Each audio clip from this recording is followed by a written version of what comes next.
아직도 코인 하세요? 지난 몇 달 동안 이 질문 몇 번이나 들으셨어요? 그런데 이번 주 판이 뒤집혔습니다. 비트코인 78,000달러, 이더리움은 2,400달러, 무려 저점 대비 각각 37%, 60%가 올랐어요. 오늘 얘기는 버텼으니까 올랐다는 정신승리가 아닙니다. 미국 정부가 코인 시장을 필요로 하게 된 구조, 40조 달러짜리 빚과 코인이 한 배를 타게 된 얘기예요. 솔직히 그동안 들은 말들 있잖아요. 그 돈으로 하이닉스 샀으면 벌써 몇 배다. 코스피가 저점에서 몇 배인데 아직도 코인이냐. 뼈 맞았죠. 저도 맞았어요. 반박을 못하니까 더 아팠던 거고요. 근데 그 하이닉스도 지난달에 41% 빠지는 걸 겪었습니다. 저희가 그때 다뤘었죠. 쏠림에는 순서가 있고 이제 순서가 돌아온 거예요. 본론 전에 하나만 말씀드릴게요. 요즘 하고 있는 트레이딩이랑 시장 얘기 라이브 방송으로도 소통하고 있으니까 구독하고 알림 걸어두세요. 영상에 못 담는 실시간 이야기는 텔레그램이랑 오픈 채팅에서 하고 링크는 설명란에 있습니다. 그럼 시작하죠. 지난 편 30초 요약부터요. 재무부가 장기국채 바이백을 2배로 올리는 기습 발표를 했고 금리가 꺾이면서 코인이 폭발했습니다. 저는 그걸 재무부 푸세 탄생이라고 불렀어요. 금리 방어선의 위치가 공개된 날이라고요. 그런데 그 다음날 30년물 금리가 도로 5.24%까지 올라왔습니다. 발표 전 수준을 거의 회복한 거예요. 바로 조롱이 쏟아졌죠. 에버코어는 이번 바이백을 약한 버전의 오퍼레이션 트위스트라고 불렀고 JP모건은 구조 문제는 하나도 해결 안 됐다고 깠습니다. 그래서 지금 여론은 약발 하루 만에 끝났네 예요. 근데 같은 날 베센트가 직접 방송에 나옵니다. 그리고 이 말을 해요. 바이백은 회당 40억 달러보다 더 커질 수 있다. 발표한 지 하루 만에 증액 가능성을 또 연 겁니다. 이어서 이 발언이 나와요. 우리는 큰 툴킷을 갖고 있다. 이건 일부는 시그널링이다. 지금 금리가 펀더멘탈을 반영하지 않는다는 걸 보여주겠다는 거예요. 심지어 이런 표현까지 씁니다. 우리가 이 채권들의 시장을 만들어주겠다. 정부가 장기국채의 마켓메이커를 자처한 거죠. 덤으로 이번 주말이나 다음 주 초에 재정 건전화 패키지를 발표하겠다는 예고까지 나왔고요. 그리고 이게 처음이 아니에요. 올해 6월에 사상 최대 100억 달러 바이백, 8월 초엔 일본과 엔화 공동 개입, 그리고 지난주에 한도 2배, 1년 내내 개입 강도를 올려온 겁니다. 그러니까 지금 재무부는 후퇴하는 게 아니라 판돈을 올리는 중이에요. 그럼 지난 편 보신 분들은 여기서 걸리는 게 하나 있을 거예요. 바이백 돈은 단기 국채를 찍어서 마련한다고 했잖아요.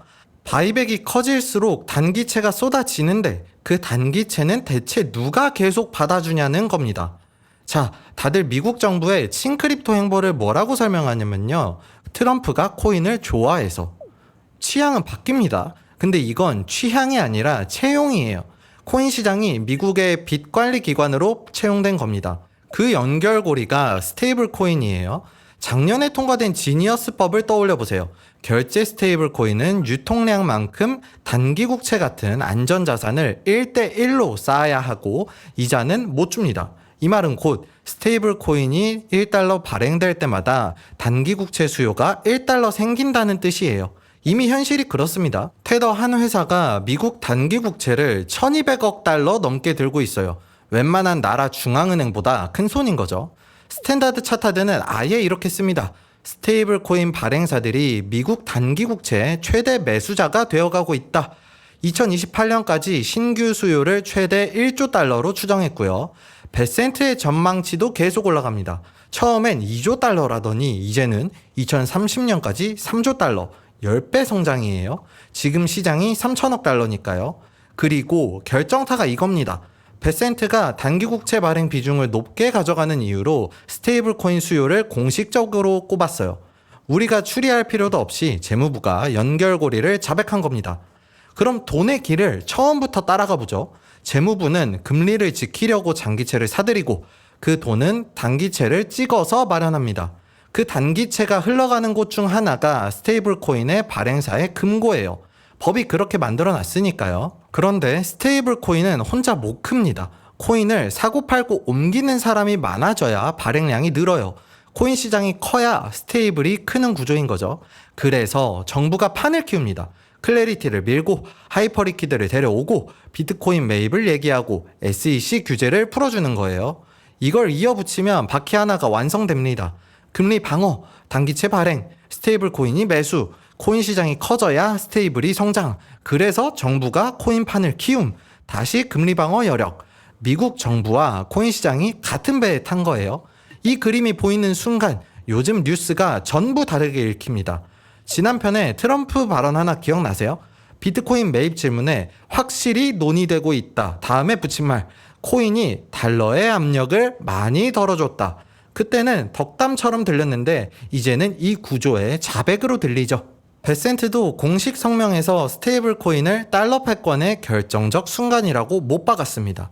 지니어스법의 목적을 수조 달러 산업으로 키우는 것이라고 썼고요. 이 안경을 쓰고 나면 남은 호재들이 이벤트가 아니라 정부의 숙제 목록으로 보입니다. 그 지도를 하나씩 펴보죠. 첫째, 9월 9일 확대 바이백 첫 집행.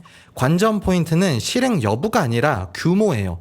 40억을 넘기면 베센트 말이 허풍이 아니었다는 뜻이 됩니다.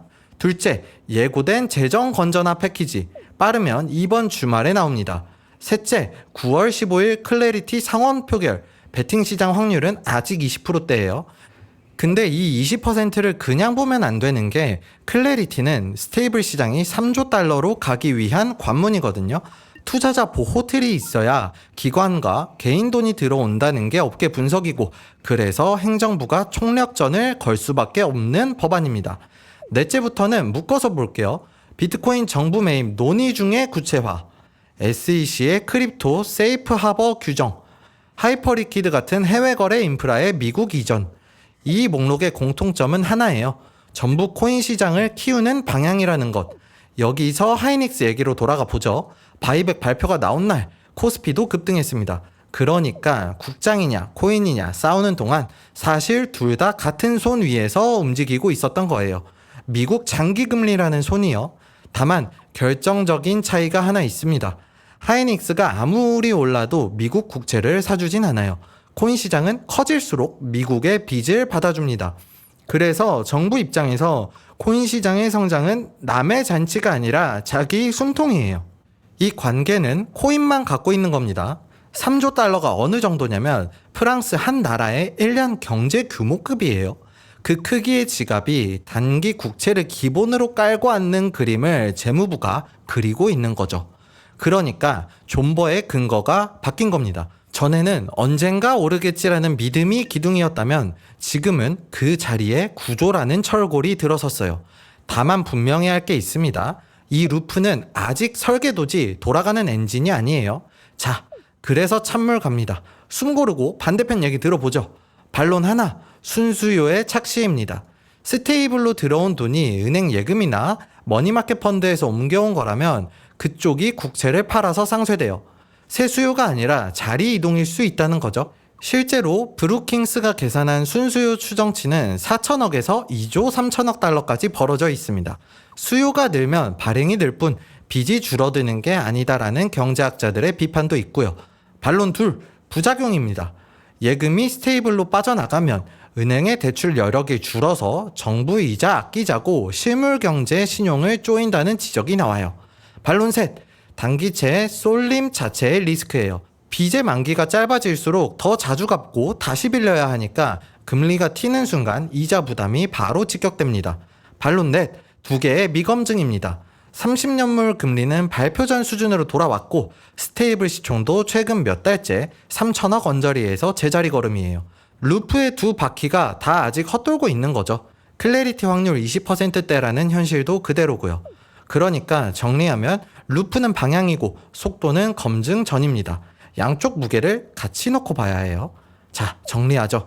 표면에서는 코인이 풀반등했고 몇 달치 조롱이 역전됐습니다.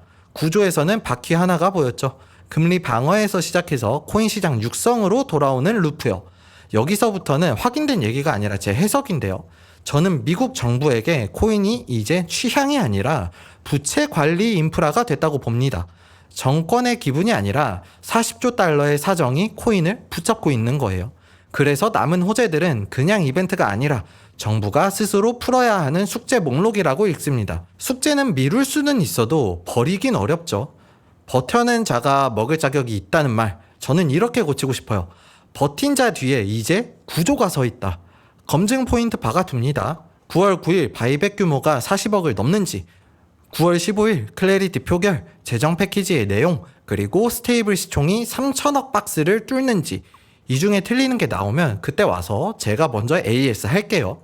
당연히 매수매도 권유 아니고요. 루프가 방향을 보여줘도 가격은 얼마든지 반대로 갈 수 있으니 판단은 각자의 몫입니다. 여러분은 어떻게 보세요? A. 이 루프는 실제로 돌아간다. B. 설계도로 끝난다. C. 9월 지표 보고 판단하자. 댓글로 남겨주세요. 다음 떡밥은 자동으로 잡혀 있습니다. 9월 9일 바이백 집행, 그리고 15일 클래리티 표결, 결과 나오는 대로 들고 올게요. 라이브 방송에서는 이런 얘기를 실시간으로 합니다. 구독하고 알림 설정 걸어두시고 텔레그램이랑 오픈 채팅 링크는 설명란에서 확인하세요. 버티신 분들 고생하셨습니다. 시청해주셔서 감사합니다.